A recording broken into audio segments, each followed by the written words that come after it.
Let me know when this starts getting weird. You know what this message is not about? Just cheering up. I think everybody is chasing some type of joy. And the good news for you and for me, joy isn't hiding. We just are looking for it in the wrong places. Life is like a never-ending pursuit of happiness. We're always looking for something better than what we have. But problems, trouble, pain, life, death, all get in the way. Just when we think we're almost there, we get knocked back down. But what if joy didn't mean what you thought it meant? What if you could have joy no matter what circumstance you're facing or will face? In this series of videos, we're exploring 5 keys to chasing joy. And today is about finding joy in any situation.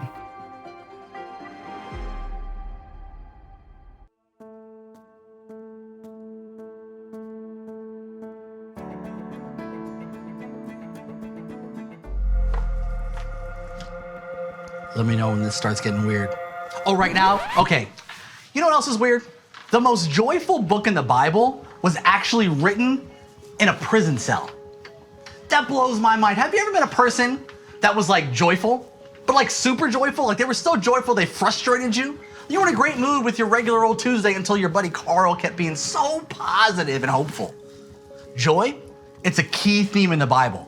But why does it trigger like this gag reflex in so many of us? All the heroes of the faith have it, but too few of us have it today.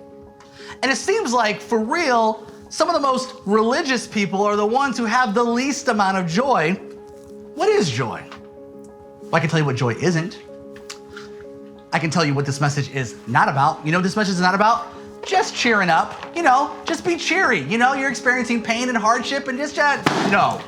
That's not what this is about. Some of you might be thinking, oh, okay, joy's not cheering up. Maybe joy is about being happy and being like, happy, because I'm... No, that's not what this message is about. What is joy? Well, I'll tell you what it isn't. It is not rose-colored glasses. It's not just being in denial about the problems in the world, the negative stuff. There are really hard things in the world. Joy is deeper than that. You see, happiness and cheering up and rose-colored glasses, they're all about what's happening around you. Joy, it's about what's happening inside of you. Joy, it's internal stability in the middle of external chaos. Joy embraces the pain, but it encourages us to take a risky chance on God's ultimate purposes and God's ultimate love to overcome in the end. Joy is not determined by our outward struggles. It's determined by what God has for us. Our destiny. It's a gift of God's presence regardless of circumstances. I think everybody is chasing some type of joy. And the good news for you and for me, joy isn't hiding. We just are looking for it in the wrong places. And that's why we're doing this whole thing on Philippians, because Philippians is about joy. The writer of this book, Paul, figured something out about joy that so many of us have not. You see, Philippians was written in a jail cell. So when Paul writes the words, you got to imagine him in a dark cell where he doesn't even know if he's going to make it out alive. That blows my mind when I think about Philippians 1:21 that says this, "For to me, to live is Christ and to die is gain. If I'm to live in the flesh, that means fruitful labor for me. Yet which I shall choose, I cannot tell. I am hard pressed between the two. My desire is to depart and be with Christ, for that is far better." Whoa, wait, what? Paul in the middle of the jail cell says, look, to live is Christ. That means, you know what? To die actually is gain because I get to go be with him. But he also says, but if I stay here in this prison, if I stay here in this struggle, if I stay here in this suffering, that's also a good thing because it's good for you. See, Paul had a perspective about joy that we need to pick up. Paul is an expert on joy. And he sees this suffering that he's in as a win-win situation. That blows my mind because I want that kind of outlook. I want that kind of desire. I want that kind of belief system. I want that kind of source of energy. I want people around me that give me that energy. And I think you do too. But see, desire is not enough. We need a plan and we need a path. We need a way to uncover real joy.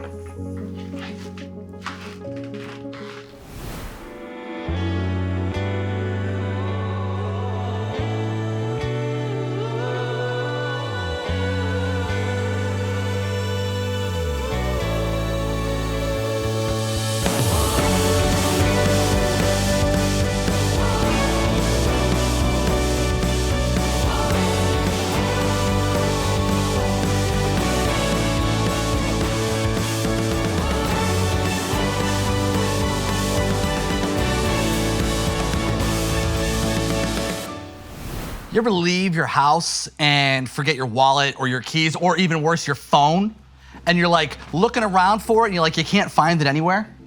That happened to me one time. I was on a road trip with about 12 of my friends, and we stopped for gas and some food real quick, and 12 of us got out of the van and 11 of us got back in. We forgot my good friend Tabitha. We left her at a truck stop in the middle of nowhere, Texas for like 40 minutes. How'd we all get back in the bus and no one checked for her? Look, I don't want you to move on with your life and go through the motions of your everyday and not continuously check for joy. So for the rest of our time, we're gonna do a checkup on a few areas of our life to make sure we get all the joy that God has for us. So the first one, check your tribe. There's this old saying, right? Misery loves company, but so does joy. They both love company. Did you know that you are the sum of the 5 closest people around you? In like all areas, when it comes to financial health, your finances are somewhere in line with the 5 closest people around you on average. Your physical health, same thing. Did you know you might be gaining a couple of extra lbs because the people you hang out with most really love the McRib? Did you know that your relationship with God is usually the sum of the 5 closest people around you? And the same thing goes for joy. You might not be experiencing joy because the people around you aren't joyful. And so when Paul gets to writing this letter to the Philippians, right, about joy, he opens it up with this, verse 3. I thank my God in all my remembrance of you, always in every prayer of mine for you, all making my prayer with joy, because of your partnership in the gospel from the first day until now. And I am sure of this, that he who began a good work in you will bring it to completion at the day of Jesus Christ. It is for me to feel this way about you all because I hold you in my heart, for you all are partakers with me of grace, both in my imprisonment and in the defense and confirmation of the gospel. Paul opens up the letter of joy by shouting out his tribe. And this idea of checking on our tribe, it gets us stuck more than most. You increase your joy if the people around you are experiencing joy as well. And here's how you do this. If you're having a hard time experiencing joy and you feel like you're the only person in your group who's like just not getting there with joy, try this. Celebrate what God is doing in someone else and watch the joy that you experience with them start to trickle into your life as well. Second one, check your source. Our source of joy is super important. The gospel is the source of joy. Spoiler alert. Paul recognizes this. He says, look, his salvation is his ultimate joy. He's got joy in Jesus. Here's how he says it in verse 12. I want you to know, brothers, that what has happened to me has already served to advance the gospel, so that it has become known throughout the whole imperial guard and to all the rest that my imprisonment is for Christ. And most of the brothers, having become confident in the Lord by my imprisonment, are much more bold to speak the word without fear. What's he saying here? What's Paul saying there? Paul is in a prison, right? Remember that, don't forget that. And he's saying, look, because I've been locked up in here and because Jesus is in my life, the people who are in charge of me, the workers and the guards in the prison, they're experiencing Jesus too. So my source of joy is trickling out into the people around me that I don't even know that well and that are actually here to keep me in bondage. Isn't that wild? Isn't that wild how joy can do that? And here's what I don't want to happen in this talk. I don't want to happen in these next few weeks we're together. I don't want to happen in your life in general. I don't want you to come out of a message like this thinking that you can have real joy without Jesus. Jesus is Paul's source of joy, and he is the only source of joy for all of us. You will not experience real joy without a relationship with Jesus. That goes for me, for you, and for anyone who's ever lived. Third one, check your outlook. You can have the best tribe, you can be walking with Jesus, and you can still not experience joy. And the great, theologian and author Tim Keller puts it like this. He says, the opposite of joy is not sadness, it's hopelessness. And I think there's too many people who are following Jesus that are walking around through their daily life with a sense of hopelessness. Like, do you really believe that joy is possible for you? Do you really believe that God is with you and that he has been with you? Because if not, you're not really experiencing joy.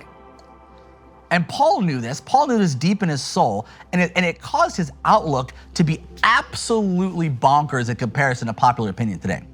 And the same goes for you and me. Our outlook on joy shows up in how we live our life. Here's how he says it in verse 27.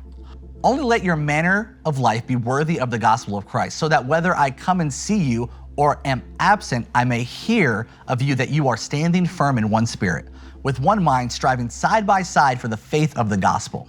He says, look, man, keep living with this joy that I have, this joy that I'm trying to give to you. Take it and spread it. Take it and live it. Take it and put it into your life on a daily basis. Paul figured out something about joy that so many of us haven't. He figured out that you can have internal stability. You can have hope even when external circumstances are shaky and even when things around you seem hopeless. In verse 29, he says, for it has been granted to you that for the sake of Christ, you should not only believe in him, but also suffer for his sake. Engage in the same conflict that you saw I had, and now hear that I still have. Wait, what?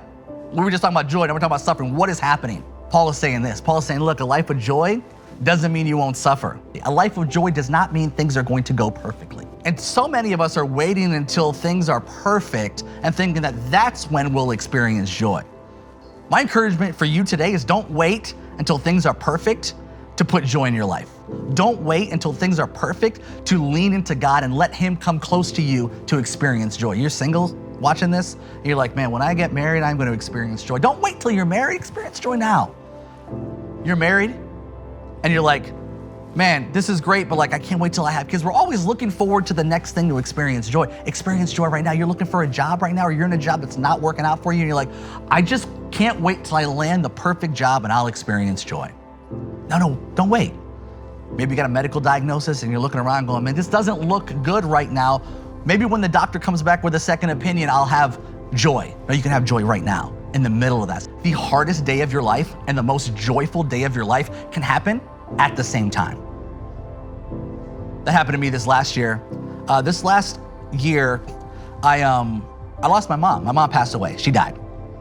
And I remember her health was declining, and it was just kind of continuing to decline. And we were praying for a miracle. We were praying for healing. We were praying all the things that you're supposed to pray if someone in your family is not feeling well. And it looked very clearly like this miracle was not going to happen. And I'm not upset about that, because miracles are miracles because they're not normal, right? So we knew we were going to get a miracle and that her time on earth was going to end soon. And I remember I had a conversation with her about Jesus. I said, Mom, do you know Jesus? And she looked at me and she said, yes. And that was huge for me, because my mom didn't celebrate or go to church or do anything like that growing up as a kid. So I wasn't exactly sure where her faith was, right? But when I found out that she had Jesus in her life, that she had a relationship with Jesus, and that she was going to church, trying to understand who God was, trying to get to know him, had a relationship with him, you know what that did for me? That gave me a sense of hope in an otherwise hopeless situation. And I remember the last night she was alive, I'm sitting by her bedside. She's in and out, and she's not doing well. And I remember praying to God and saying, God, if you're gonna do a miracle, Lord, we're gonna need it now, because her time here is running low. And I remember when I prayed that, I had a sense of peace and a sense of calmness and a sense of stability in the middle of a room with a dying family member, where there are other people crying and sad. And it's not like I wasn't sad and I wasn't hurt by this, but I had a joy in my heart that I knew that she was going to leave this earth and I was going to miss her terribly, but she was going to go be in heaven. And God gave that to me. You see, he doesn't promise answers when things are bad. He doesn't promise that everything's going to be fine. What he promises is his joy. And what we think about God determines what we feel, and what we feel determines how we act. And so maybe you're here and you're like, you know what? I'm looking for some sort of freedom. I'm looking for some sort of joy. I'm looking for some sort of stability. It's not found in the external, fam. It's not found out here. It's found in Jesus. And maybe you're here thinking, man, I want this joy, but it feels like it keeps getting stolen from me and taken away from me. Nobody steals your joy. You choose to give it away, or you choose to keep it. That's why the psalmist says it like this. In Psalm 16:11, you make known to me the path of life. In your presence, there is fullness of joy. At your right hand are pleasures forevermore. In your presence, in the presence of God, there is fullness of joy.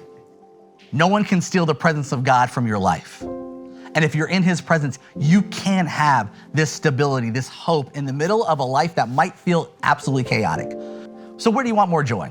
Like where? What part of your life? And what area of your life do you want to experience more of God's presence? Is it maybe with the people around you?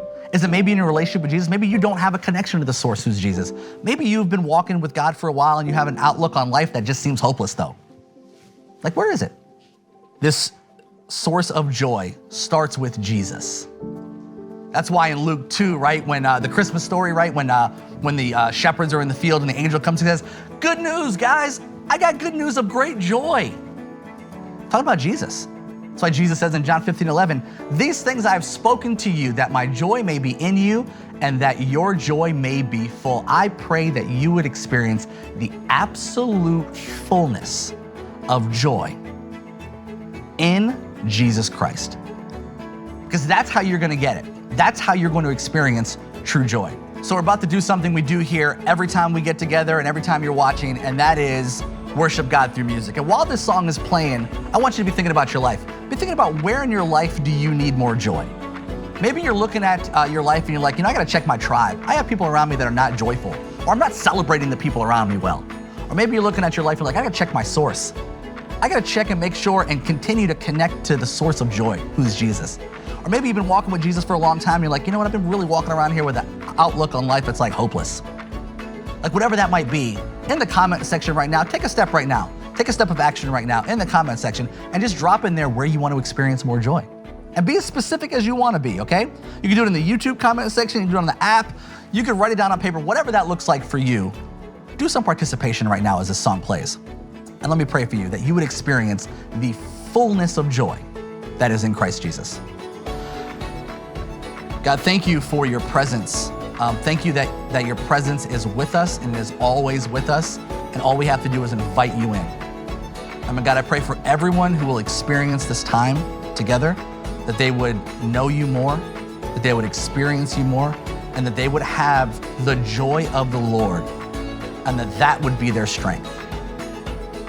We know that this good news that you have for us is that we can experience joy, eternal joy. So God, for those of us here who don't know who you are, Jesus, I pray that you would impact and pierce the hearts of people watching right now, and they would receive you, and they would accept your free gift of grace. You're good, and we are thankful that you have given us this joy and that we can walk it out every single day. Amen.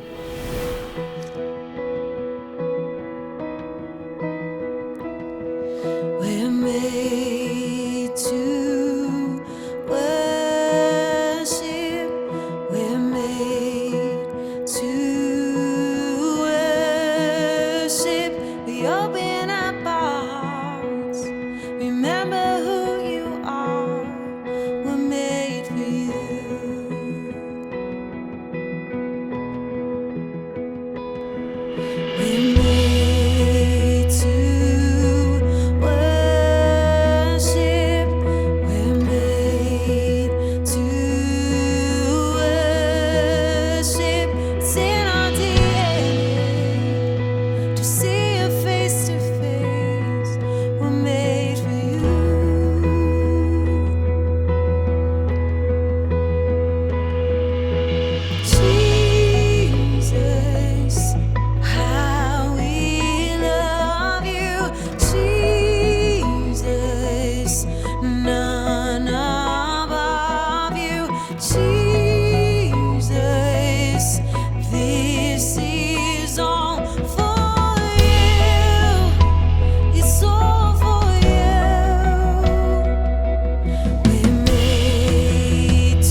season for you.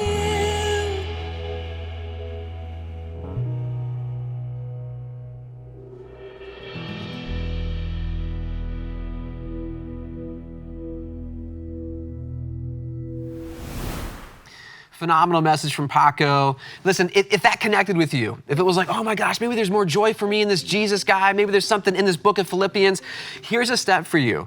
Dig into the book of Philippians with us in the Bible Challenge and let us mail one of these to your house for free. What is it? It's a guidebook. It's got history, context, stuff you're not going to get just by reading the Bible alone. We made it just for you. We'd love to mail one to you. Just chat in with us. Go to our website, hit the chat button, say, hey, I'd love one of these that Kyle talked about, and we'll send one to your house. And by the way, if you haven't yet, create a profile with us at crossroads.net. Yeah, that'll make it easier for us to connect with you because Crossroads is not content. Like, we make episodes, but these are tools. These are tools with the goal being growth and community, and that's what we want for you. And when you create a profile on crossroads.net, that makes it easier for us to connect with you. And if you're like, man, I'm not doing that, great, that's fine. Just send me an email. It's my personal email. It's not a bot. It's not a team. It's not any. It's my personal email, andy.writer@crossroads.net. I would love to help do anything I can because it's our goal to do everything we can to push you and encourage you on your spiritual journey. That's right. We really do believe you're born for adventure, and we exist to help guide and equip you for that adventure. That's a true statement.